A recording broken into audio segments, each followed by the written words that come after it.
오늘 말씀 빈과 드림이라는 제목인데요. 주보에는 사람의 영역 밖에 있는 것이라고 제가 했는데 어저께 주보를 미리 뽑았고 오늘 새벽에 다시 한번 말씀을 정리하면서 사람의 영역 밖에 있는 것이라는 제목보다는 빈과 드림이라는 행동하는 것과 존재됨이라는 제목으로 오늘 말씀을 삼는 것이 더 맞겠다 싶어서 제목을 이렇게 바꿨습니다.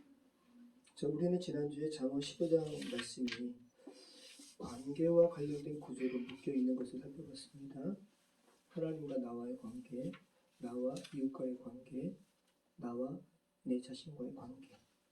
자, 이 세 가지 관계 중에서 가장 중요하고 우선이 되어야 할 관계는 뭘까요? 나와 하나님과의 관계입니다. 내가 먼저 살려면 어떤 관계가 살아나야 되는 거예요? 하나님과의 관계가. 자, 나의 정체성은 어디서 찾을 수 있는가? 나 스스로 찾을 수 있는 것이 아니라 하나님께 연결되어 있을 때 찾을 수 있는 겁니다. 바울이 에베소 교인들에게 이것을 분명히 하잖아요.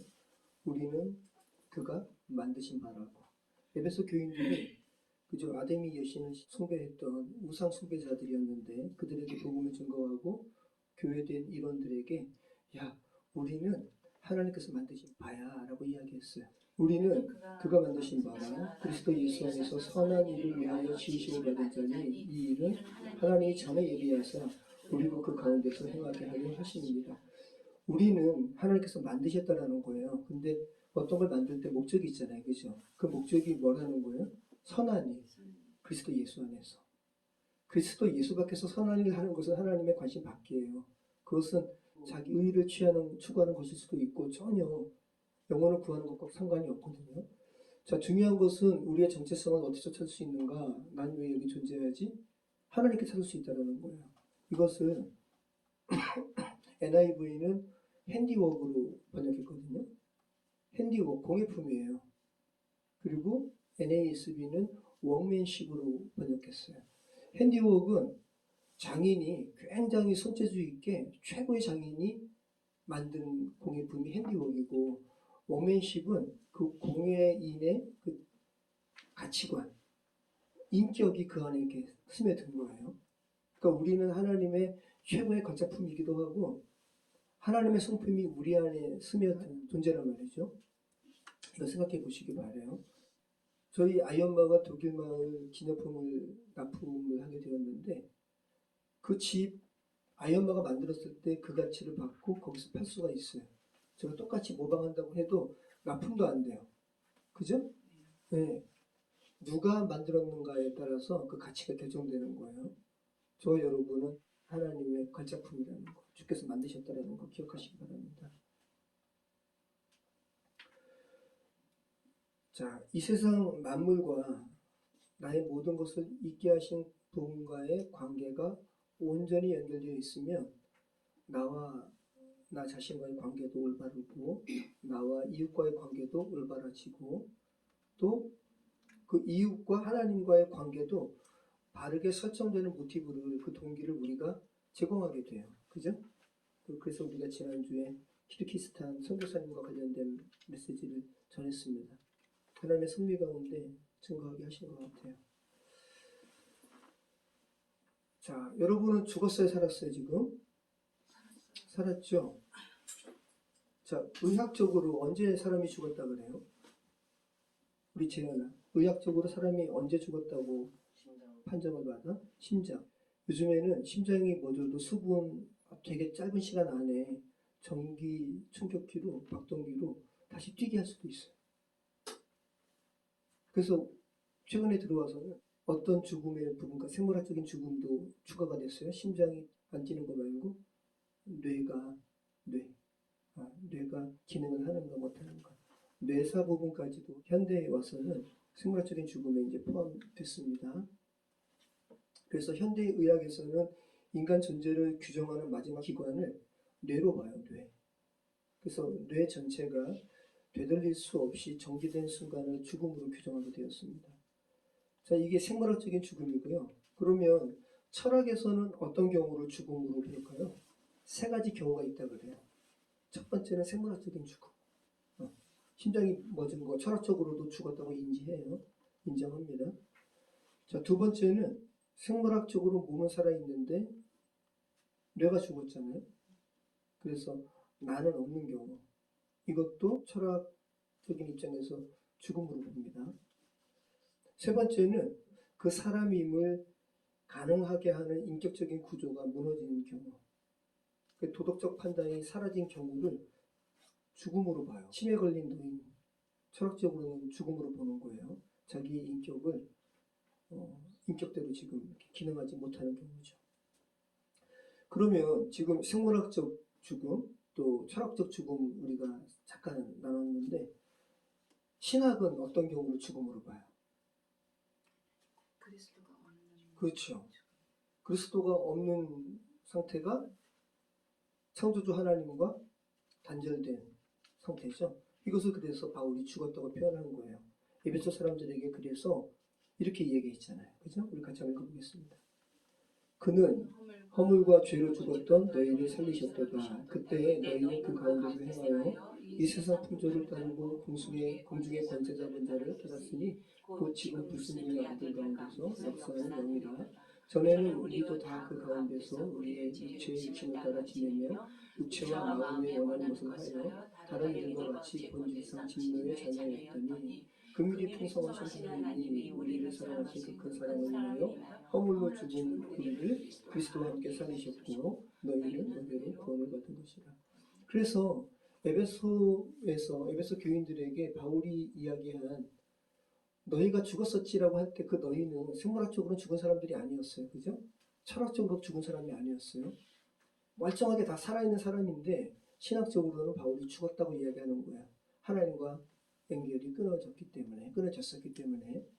그럼 지금도 멀쩡히 살아있다 하지만 우리 주변에 뉴스 지상을 장식하는 많은 이들이 다 죽은 사람들이죠. 그래서 하나님, 나, 이웃이라는 세 가지 관계성 중 가장 근본이 되는 것은 하나님과의 관계성이 되는 겁니다. 하나님과의 관계가 회복되면 나와의 관계, 이웃과의 관계도 회복이 된다는 거예요. 자, 이제 오늘 말씀 나누도록 하겠습니다. 잠언 16장입니다. 자, 잠언 15장까지는 잠언 1장부터 9장까지는 서론이었고 잠언 10장부터 이제 본론이 들어가는데 잠언 10장부터 15장까지 지난주 말씀까지 어떠한 부분이 특징적이었습니까? 대조를 했어요.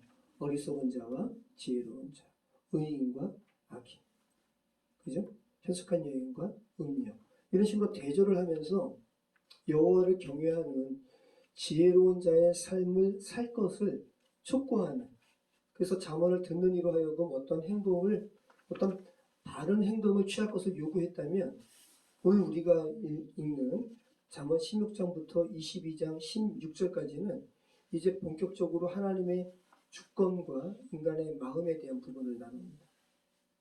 이제 대조하지 않는다는 거예요. 그러니까 잠언 10장부터 15장까지는 아이가 걸음마 배우듯이 너 일로 가면 안 돼. 하나하나 가르쳤다라는 거예요.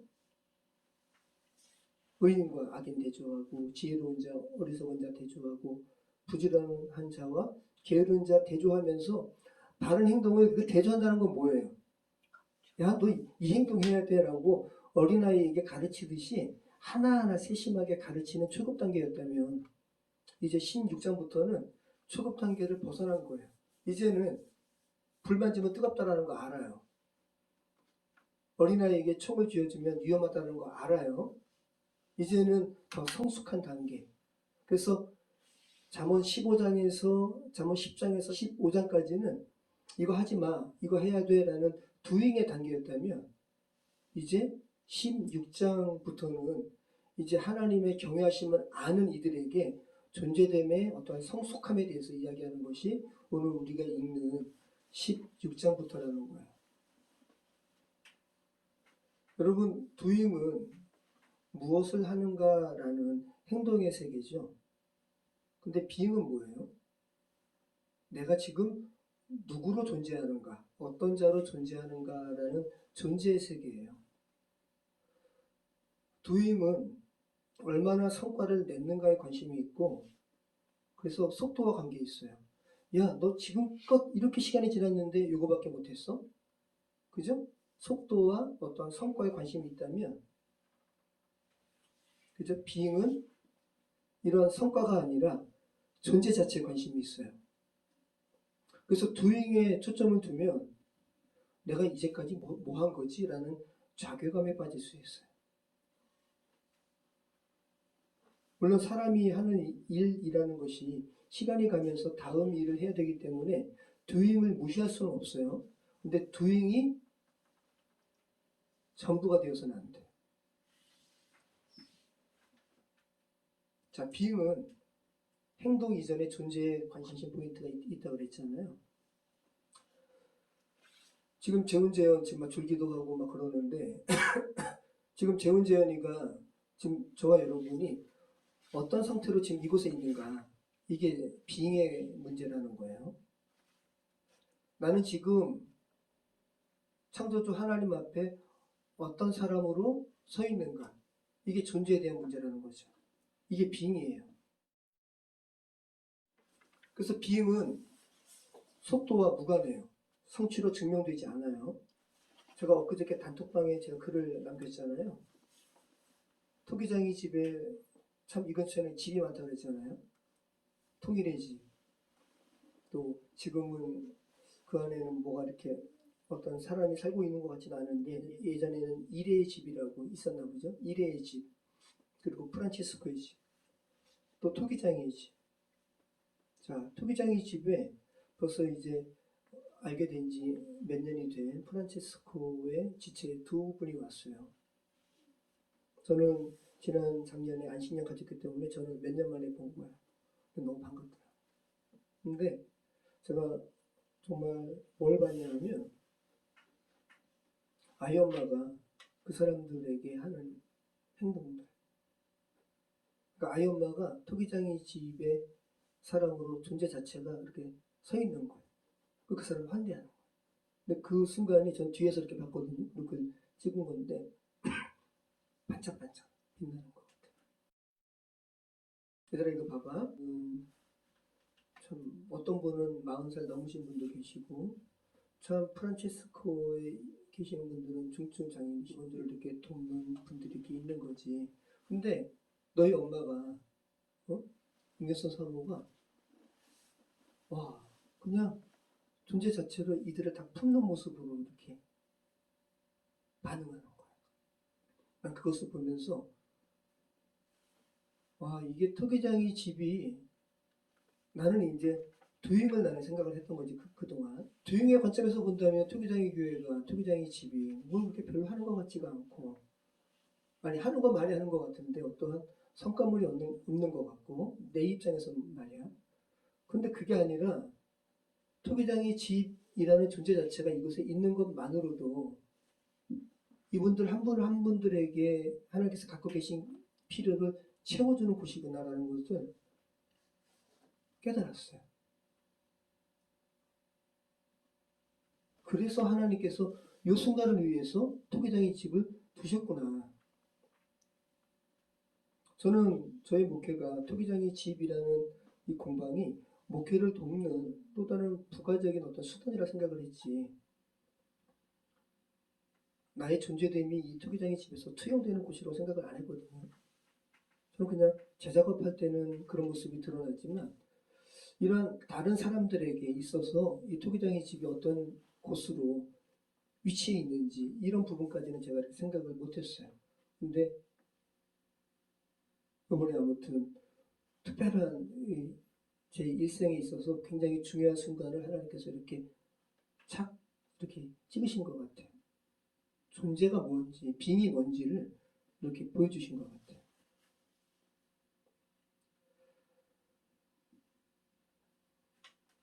여러분 빙에 초점을 두면 doing에 초점을 두면 제가 아까 이야기한 것처럼 제가 시간이 지나며 이렇게까지 16년이나 시간이 지나왔는데 토기장의 집 사역을 통해서 나의 목회적인 성과가 무엇인가 이걸 생각을 했을 때는 없었던 것처럼 여겨져서 저는 괴로웠단 말이죠. 그런데 빙에 초점을 두면 저희 토기장의 집은 보석과 같은 일을 너무 많이 했어요. 너무 보석 같은 일을 한 거야. 우리 돌아가신 양재동 성도님과 함께한 순간순간도 얼마나 보석 같은 순간이에요. 그리고 여기서 토기장이 집에 이렇게 도예 체험을 하면서 여러분 가족 한 분 한 분 초청해서 그 빚었던 그 순간순간도, 그러니까 우리가 도용에 초점을 둘 때와 빙에 초점을 둘 때 굉장히 많은 것이 달라진다는 거. 그리고 하나님의 관심은 도용보다는 빙에 초점이 있다는 거. 좀 기억하시기 바라요. 예수님도 이것을 분명히 하셨어요. 먼저 빙을 이야기하시고 그 다음에 doing을 말씀하세요. 보세요. 우리 재훈재훈이가 난 앞으로 뭐 할 거지? 뭐 해야 될까? 뭐 할까? 이제 재훈이 이제 수능 이제 점수 나오면 학교를 지원할 텐데 나 뭐 할까? 이 doing이잖아. doing이 아니라 나는 하나님 앞에서 지금 어떤 존재로 서 있지? 그럴 때 하나님께서는 어떤 doing을 내게 맡기실까? 이걸 생각을 해보란 말이야. 예수님께서도 이렇게 말씀하셨어요. 같이 읽겠습니다. 너희는 세상의 빛이라. 산 위에 있는 동네가 숨겨지지 못할 것이요 사람이 등불을 켜서 마을 아래에 두지 아니하고 등경 위에 두나니 이러므로 집안 모든 사람에게 비치느니라. 예수님께서 먼저 말씀하신 것은 빙이에요. 너희는 세상의 빛이야. 너희의 정체성은 빛이야. 정말 너희가 빛이면 사람들이 너희가 빛인데 너희가 어떠한 밑에 두겠니? 사람들이 너희를 위에 두지. 그래서 너희 빛을 비치게 할 거야. 그러니까 빙이 먼저고 여러분의 빙이 되면 doing은 그 빙에 맞게끔 빙에 어울리는 doing이 나온다는 거. 자, 다시 한번 기억하시기 바라요. 자, 16장부터는 doing이 아니라 뭐뭐 하지 마, 뭐뭐 해야 돼 라는 doing이 아니라 이제는 하나님 앞에서 너희는 어떤 존재로 서야 되는지 being에 초점을 두고 있다는 거. 그래서 이제부터는 단순한 도덕률이 아니라 마음, 동기, 계획, 판단, 이와 같은 보이지 않는 질서, 하나님의 주권에 대해서 잠언 16장부터 이야기하고 있어요. 자, 그러면 보세요. 마음, 동기, 계획, 판단, 보이지 않는 질서, 하나님의 주권. 이거 어린아이에게 설명하면 걔들이 이해하겠어요? 이해 못하죠. 초급 단계가 아닌 거예요. 어린아이에게는 단순하게 이거 하지마, 이거 해야 돼, 게으르지만 부지런해야 돼, 어리석지만 지혜로워야 돼, 이런 걸 이야기한다면 여러분은 이제 잠언 16장을 읽는 사람들에게는 이제 성숙함으로 올라갔습니다.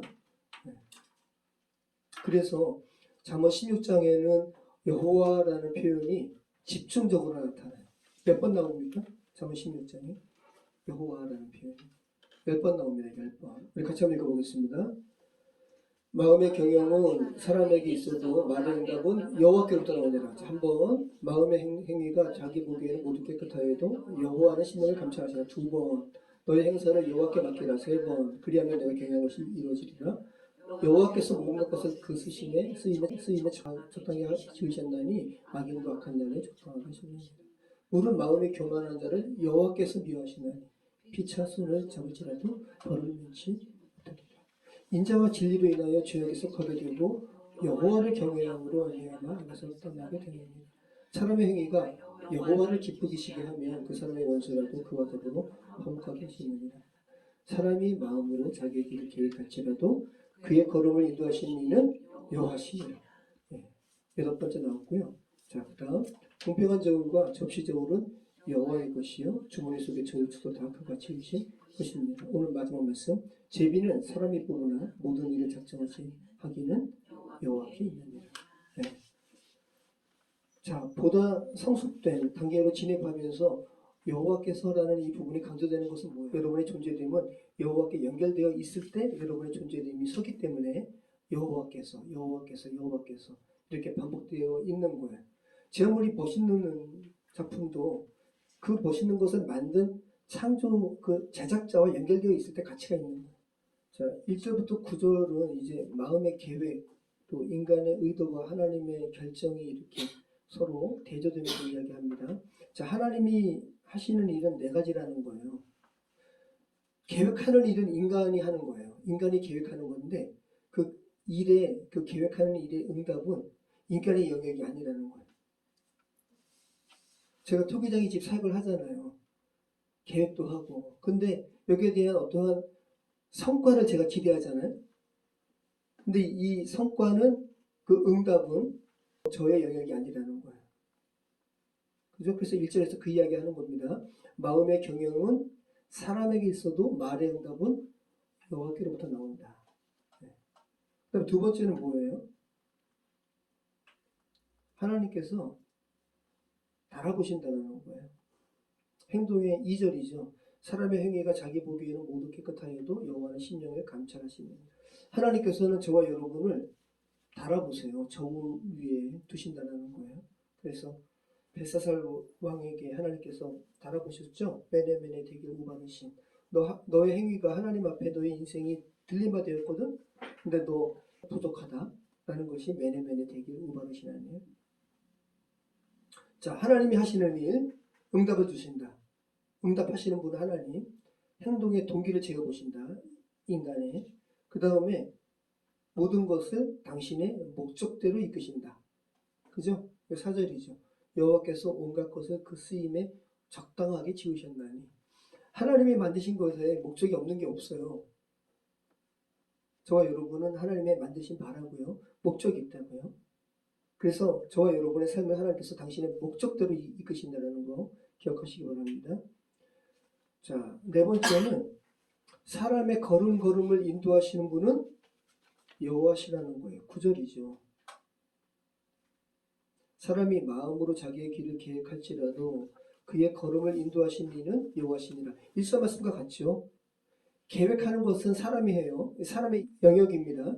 그런데 그 계획의 성취는 하나님께 있다. 그래서 그 걸음을 인도하시는 이에게 연결되어 있는 것이 굉장히 중요하다는 겁니다. 자, 1절부터 9절까지 인간이 하는 일은 하나라는 거, 계획하는 거. 그런데 여기서 계획이라고 번역된 말이 또 1절에 경영이라고 번역된 말이 마이라크라는 말이거든요. 정렬시키다, 배열하다라는 거예요. 그러니까 우리 인간이 어떤 일을 막 정렬시키죠. 배열하죠. 이 인간의 영역이라는 거예요. 이거는 게으르지 말고 해야 된다는 거죠. 근데 거기에 대한 성취는 하나님께 있다는 거예요. 그러니까 우리가 계획한 일에 대해서 못 이루어진 것에 대해서 자책하는 것은 엄밀히 말하면 이치에 안 맞는 거예요. 왜냐하면 우리의 영역이 아니기 때문에.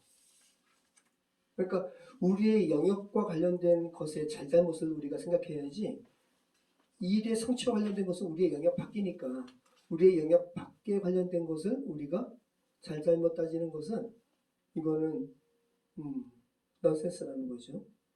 그러면 우리의 영역이 뭐라는 겁니까? 계획입니다.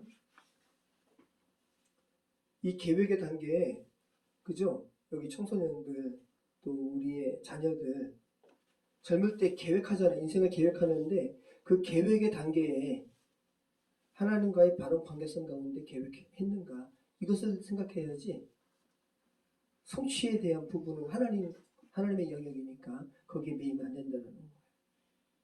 아니면 하나님과의 관계성은 단절된 채 자기 뜻대로 계획했는가 이걸 우리가 살펴야 되는 거죠. 우리 재훈지요. 기억하시기 바라요. 인간의 영역에서 하나님 앞에서 너의 존재됨이 어땠는가 너의 빙이 어떤 상태에서 그 길을 그 일들을 계획했는가 이걸 생각해 보시라는 겁니다. 자, 그 다음에 10절부터 이제 공적인 영역에서 하나님의 주권에 대해서 말씀하고 있죠. 볼까요? 10절 같이 읽겠습니다.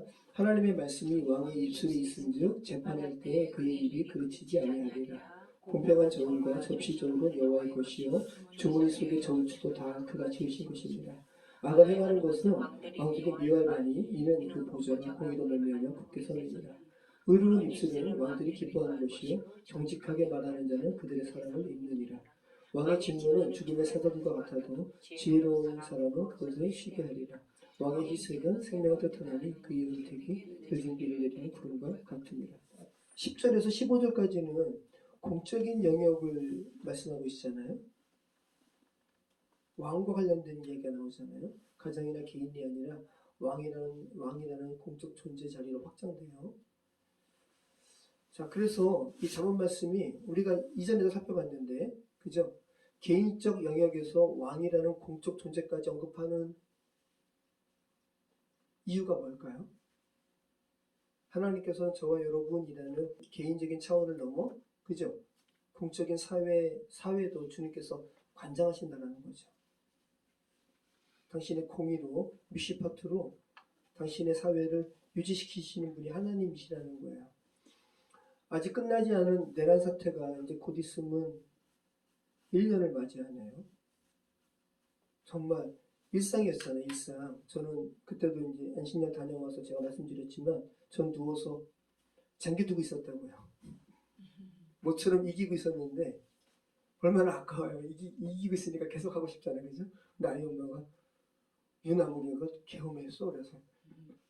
그래가지고 그거 멈추고 스마트폰으로 확인하니까 계엄을 했네.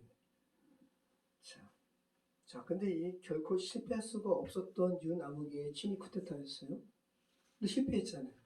이게 하나님의 공의가 있었기 때문에. 하나님의 공의로운 섭리 가운데 여러 가지가 맞아떨어져가지고 군 안에서 이 계엄의 이런 상황이 말도 안 되는 것이라는 것을 박선원 의원에게 이야기한 거죠. 박선원 의원이 그때도 국정감사 때 막 이렇게 이런 것을 이야기하면서 제가 이것을 왜 알았다고 생각하십니까? 군 내부에도 제대로 이런 것을 보는 사람이 있습니다. 그분들이 제보하는 거예요. 그러니까 박선원 의원도 미리 알고 이것을 김인석 총리, 당신은 총리가 아니었죠. 최고 의원이었죠. 수석 최고 의원. 그리고 이재명 대표에게 얘기해서 끊임없이 계엄에 대한 경각심을 해서 와, 그리고 국회 사무처도 하도 계엄 얘기를 하니까 말도 안 된다고 생각을 하면서도 이렇게까지 이야기하니까 우리 계엄이 일어날 때 국회에서는 뭘 해야 되는지 아주 짧게 매뉴얼을 한번 살펴봤다는 거예요.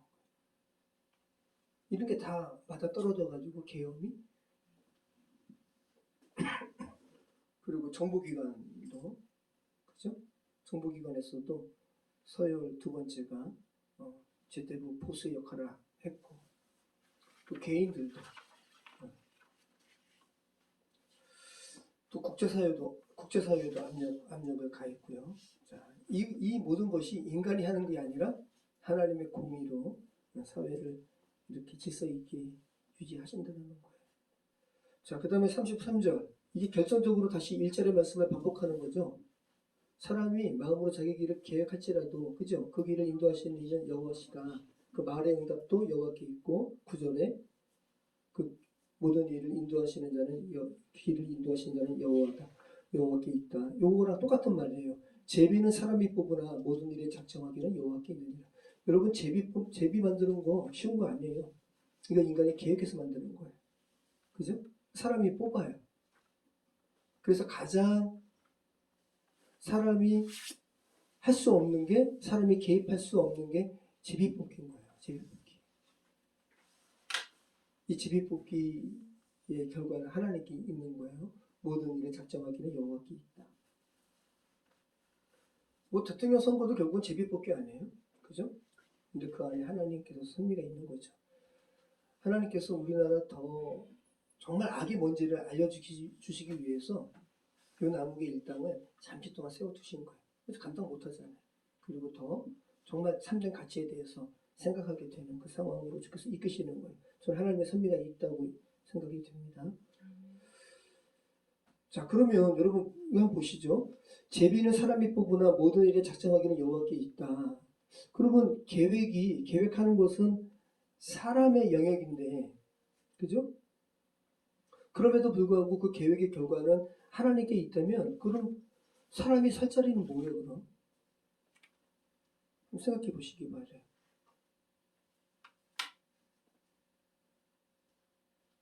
그럼 인간의 계획이 무의미하다고 지금 잠언이 말하는 거예요? 아니죠. 그죠? 오히려 그러니까 지금 이게 문제됨에 대한 부분이잖아요. 그러니까 더 성숙한 자는 내가 열심히 계획해요. 근데 그 계획이 그냥 계획하는 게 아니라 자기와 연결된 하나님의 뜻을 구하면서 계획하는 거예요. 그 부분이라는 거죠. 지난주에 아마 저기 아카데미 하우스 쪽 방면에 사시는 분이라고 그러는데 두 부부께서 오셨어요. 근데 이제 대화를 나누면서 두 분 다 학교에 계시는 분이세요. 남편은 무슨 뭐 이렇게 법 관련해서 그 단체장까지 하신 분이시니까 굉장히 이렇게 석학이신 것 같아요. 근데 외모는 건들건들해. 건들건들해. 그리고 사모님도 보니까 교수님이세요. 그런데 똑똑하신 분 사모님이 그 남편 이야기할 때 정말 아무 말씀 안 하시고 성품이 다른 거죠. 근데 그 남편 되시는 분이 앉으셔가지고 제일 처음에는 무슨 말씀인가 싶었더니 저는 AI 강의를 지금 많이 듣거든요. 그런데 지금까지 제가 들었던 어떤 강의보다 하나님께서 한 시간 정도 이렇게 열변을 토하셨는데 AI에 대해서 그리고 지금 이 시대에서 어떻게 살아야 되는지를 정말 그분의 입술을 통해서 그리고 그뿐만 아니라 우리 토기장의 집이라는 이 공동체가 어떤 방향으로 나가야 되는지를 그분 입술을 통해서 우리에게 말씀하셨어요.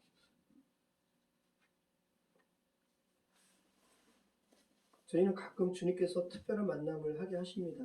2년 전에도 한 분이 바람처럼 오셔가지고 1월 1일 날 그것도 저 안식년 이제 하는 그 해 그러면서 우리가 하는 이 사역이 바르게 가고 있는 거라고 다 규정하시고 가시더라고요. 근데 이번에는 그분이 오셔가지고 이 AI 시대에서 토기장의 집의 사역이 어떠한 이 토기장의 집 공동체가 어떻게 가야 하는지를 주님의 마음으로 전해주시고 그분은 카톨릭 신자, 사모님은 개신교. 여러분 이분이 법학을 공부한 노학자인데 가히 지금 시대가 AI 혁명으로 불리는 시대라는 거예요. 이분이 말하는 게 그건 거예요. BC와 AD를 가르는 예수님의 그 오심처럼 예수님 혁명이죠. 이 AI는 BC와 AD를 가르는 예수님 오심과 비견될 만한 일이라고. 우리 재훈자나 집중해봐봐. 재훈아, 예수님이 이 세상에 오셔서 BC와 AD를 가르는 게 왜 혁명이야? 지금 너가 이제 학습하고 입교인이 되는 상황이기 때문에 생각해 보라는 거야. 지금 보세요, 여러분. 지금 이 시대가 예수님 다 믿어요? 안 믿죠? 2000년 전에도 예수님 오셨을 때 팔레스타인의 그 소수 몇 명에게 예수님 오신 거예요. 전 세계는 몰라요, 예수님의 존재를. 지금도 마찬가지. 인류의 몇십 퍼센트만 예수님 알아요. 그런데 왜 예수님 오심으로 말미암아 주전과 주후가 나뉘어요? 왜 BC와 AD가 나뉘어요? 그러니까 지금도 여전히 예수님이 오셨지만 예수님의 오심에 대한 의미를 모르는 사람들은 BC를 살아가는 거거든요. 그럼에도 불구하고 왜 이게 혁명이냐 하면 그들이 예수님의 오심에 대한 의미를 생각하든 생각하지 않든 그들이 그들의 사고 방식이 여전히 죄 가운데 그냥 묶여있는 그냥 죄를 졌으면 죽어야지, 죄를 졌으면 뭐 처벌받아야지, 이러한 인과 응보의 그런 세계 가치관에 살아가더라도 그들이 살아가는 발판 위에 있는 이 구조는 AD로 바뀌었다고요. 그들이 BC를 살아가더라도 그들은 신약의 AD 2025년을 살아간다고요. 이게 그들이 살아가는 것과 상관없이 그들이 인식하는 것을 뛰어넘은 구조 속에 그들이 있다는 거예요. 그러니까 이 AI 시대를 이야기하면서 그분이 이 AD, BC를 이야기하는 것은 우리가 AI에 대해서 잘 몰라도 이미 AI 시대를 살아가고 있다는 거예요. 그분이 말씀하신 게 뭐냐면 이 시대를 대하는 방식은 먼저 망했다라는 것을 인지하는 것부터 시작해야 된다는 거예요. 망했다. 그러니까 이제 이분이 법학자이기 때문에 굉장히 이렇게 논리적으로 어떻게 해결을 해야 되는가, 현 시태를 판단하면서 처방하면서 망했다, 죽었다라고 해야지 새롭게 거기에 대해서 가능성을 가지고 새로운 솔루션을 제시할 수 있기 때문에 죽었다라고 표현하고 있다는 거죠. 저 여러분의 삶도 가정도 어떤 부분에서 이게 근본적인 궁극적인 해결을 위해서는 정말 제대로 된 처방, 매서운 처방, 죽었다. 그냥 막연한 기대가 아니라 이분이 이야기하는 거예요. 현재를 살아가는 젊은이들에게 막연한 낙관적인 그 기대감을 주는 것은 오히려 해가 된다고 이야기해요. 이미 동기부여가 상실된 시대. 지금 왜 살아야 하는가? 지금 뭐 애들한테 물어보면 너 앞으로 뭐 하려고 그래? 몰라요. 저희 50대, 60대 저희들은 이미 이제 살았잖아요. 그래서 어떤 인생의 의미를 저희는 생각을 하는데 지금 시대 젊은 아이들은 동기부여가 없더라고요. 그래서 이런 젊은이들에게 왜 그렇게 살아라고 이런 말을 하면 그들에게 폭력이라고 해요. 그들의 입장에서 생각을 해야 된다는 거예요. 그래서 그분이 하시는 말씀이 뭐냐면 결국은 그분의 입술을 통해서 우리 공동체에게 하나님께서 말씀하시는 건데 이렇게 개인적인 정체성이 흔들리는 이 AI 시대에 의미를 부여하는 그 공동체만 의미를 부여하는 그 깃발을 꼽는 공동체만 궁극적으로 살아남을 거라고 이야기하는 거예요. 이게 굉장히 어렵죠? 깃발을 꼽는 부분에 대해서 이야기해요, 여러분. 깃발. 그러니까 지금 하나님께서 그분의 입술을 통해서 우리에게 말씀하신 바가 뭐냐면 지금 이 AI 시대에 막 정체성이 흔들리는 이 시대에 정말 필요하고 끝까지 살아남을 공동체는 의미를 중심으로 모인 작은 공동체라는 거예요. 그곳에 깃발을 꽂는 것은 전 지도에, 그러니까 큰 세계 지도에 깃발을 꽂는 공동체가 살아남는다고 이야기하거든요. 전 세계 지도를 본다면 그 안에서 깃발은 작잖아요.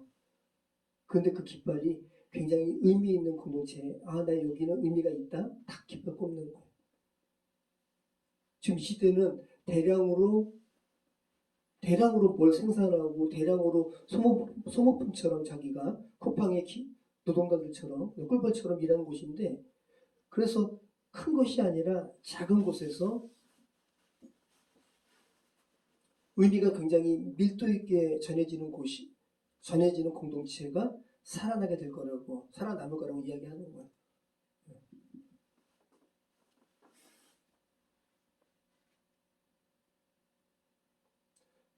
그러니까 이제 이 작은 깃발이라는 것이 뭐예요? 탁 깃발을 꼽는 게 뭐예요? 우리는 이 지점을 중심으로 살아가겠다라는 거예요. 자신의 존재됨의 의미, 나로 하여금 하나님께 정체성을 두게 하는 곳이 요 깃발이 있는 곳이다라는 거예요. 그럴 때 그 깃발이 반짝반짝 빛난다는 거예요. 아까 아이엄마 그 프란체스코 지체들에게 앞에 존재됨으로 선 부분과 지금 맥락을 같이 해요. 하나님께서 이렇게 그렇게 끌고 가신 거죠. 오늘 자리에 계시지 않지만 전순아 집사님께서 그때 계속 저한테 자주 하신 질문이 있었어요. 그분이 그러시는 거예요. 목사님과 사모님께는 이 토기장이 집 사역이 부르심이시잖아요. 그러면 저는요? 이 질문을 저한테 계속 하셨어요. 그러니까 집사님의 이 질문은 지금 이 시대를 살아가는 동기부여의 상실로 말미암아 나는 뭐 해야 되지? 뭐 해야 되지? 이 질문과 맥락이 같아요. 물론 전춘하 집사님께서 이제 성장을 하셔서 이제 이런 부분이 이제 더 생각이 되는 거죠. 자, 이런 결국은 동기부여에 대한 질문인데 여기에 대해서 저는 이렇게 답을 해드리고 싶어요. 오늘 말씀이 doing과 being이잖아요. 그죠? 집사님께서 혹은 권사님께서 혹은 아이들이 나는 뭐 해야 되지? 나의 동기부여는 어디서 찾지? 라는 질문을 할 때 먼저 하나님께서는 그 질문을 하는 당사자들에게 being에 초점을 맞추기를 원하신다는 거예요. 그 being이라는 것은 하나님과 연결된 부분이기 때문에, 그죠? 우리가 하나님과 연결된 그 상태를 인지할 때, 그럴 때 그 being에 초점을 둔다면 주님께서는 성과에 초점을 두지 않겠죠. 그죠?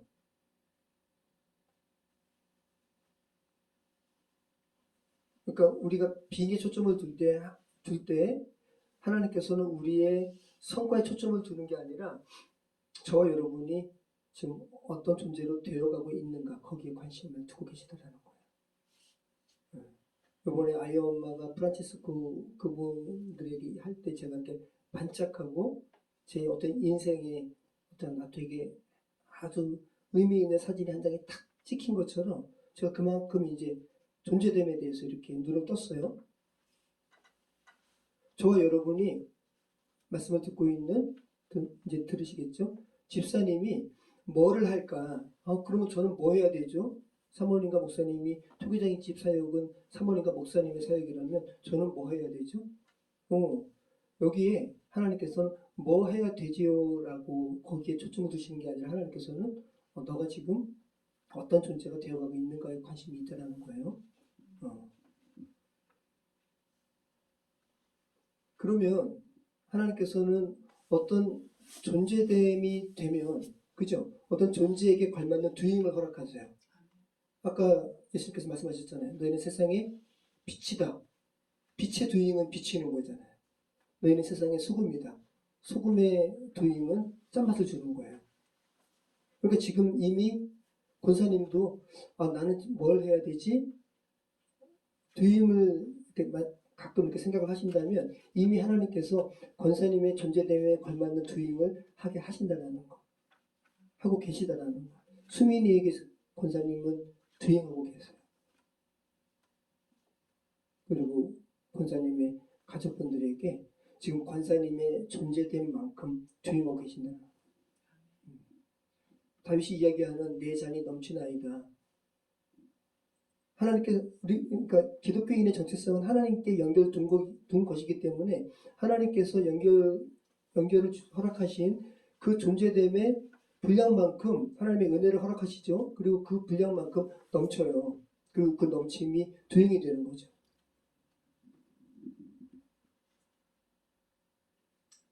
집사님도 마찬가지고 수빈이에게 또 배강희 성도님에게 직장 동료에게 지금 삶의 터전에서 이미 doing하고 계세요.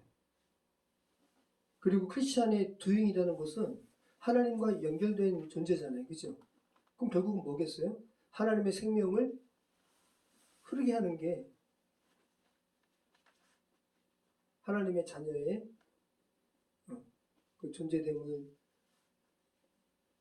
누리고 있는 자들이 하는 거죠. 그죠? 내가 뭐 할까요가 아니라 내가 뭐 하는 건 뭐겠어요? 주님 제가 뭐 할까요?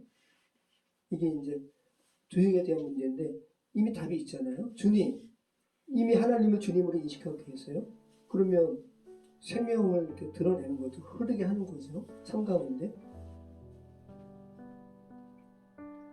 저 여러분에게 주님께서 붙여주신 작은 그냥 이렇게 스쳐 지나가는 이웃들에게 그냥 하나님의 사랑으로 그냥 작은 친절 베푸는 거.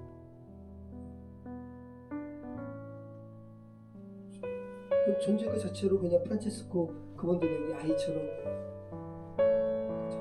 그게 이제 흐르게 하는 거예요. 여러분 기억하시기 바라요. 하나님과 바른 비행은 하나님과 연결된 것이고 또 하나님과 연결된 존재는 반드시 생명을 흘려보내는 방향으로 가게 된다는 것.